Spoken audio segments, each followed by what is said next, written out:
Magandang araw sa inyong lahat! Ako po si Denzel Aguinaldo. Malugot ko kayong tinatanggap sa aking vlog. Nandito ako ngayon sa isang napakagandang lugar upang ipakilala at ibahagi sa inyo kung ano nga ba ang ating kalikasan at kung bakit ito pinakahalagang biyaya na meron tayo. Nandito ako ngayon sa palaisdaan namin at gaya na nakikita nyo, oras na para pakainin ng mga isda. Tingnan nyo po kung paano sila nag-uunahan. Nakakatuwa silang pagmasdan kapag ganito kasigla. Mahalaga po sana tamang oras at tamang dami ang pagkain na binibigay natin. Halina't sumama kayo sa akin. Papunta tayo sa lugar kung saan nakatanim ang mga halaman namin. Aalagaan natin sila ngayon. Tingnan niyo po ang paligid habang pupunta tayo. Po ang hangin at nakagaan ng loob kapag marami kang nakikitang nantiang halaman. Dito na tayo. Po ang mga halamang aking nalagaan. Tuwing dumarating ako dito, sinisigurado kong maayos ang lahat. Malinis ang paligid nila. Sapat ang tubig at walang damo na humaharang. Sa ngayon, maupo muna tayo sandali at magpahinga.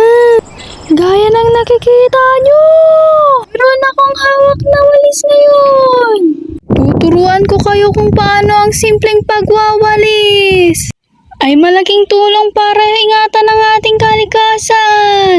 Tignan nyo po ang mga ito, mukhang maliit lang. Pero kapag pinabayaan, tatayangin ito ng hangin at ulan papunta sa kanal at tubigan. Pwede itong maging sanhi ng pagbaha at pagkakasakit sa mga isda at halaman. Ang pagwawalis ay hindi lang pagpapaganda ng paningin.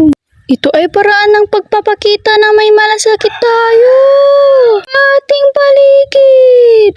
Kapag malinis ang ating bakuran, malinis din ang buong kapaligiran. Habang naglalakad ako kanina, napansin ko ang mga basurang nakakalat dito. Kaya ngayon, ayusin natin ito.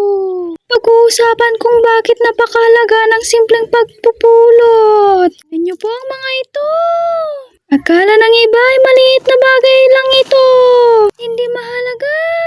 Pero kapag naiipon at tinangay ng ulan, bumabara ito sa mga kanal, dumadaloy sa ilog, at nakakalason sa mga isda at halaman. Kaya kahit hindi ako ang nagkalat, pinipili ko pa rin pulutin ang mga ito. Dahil ang kalikasan ay para sa ating lahat. Tungkulin nating lahat na manatilihin itong malinis. Sa wakas, natapos ko na rin ang lahat ng mga gawain ko para sa ating kalikasan. Nakakapagod man. Pero kapag tinignan ko ang paligid na ito, nawawala agad ang lahat ng pagod ko. At dito na po nagtatapos ang ating pagpupulong ngayong araw.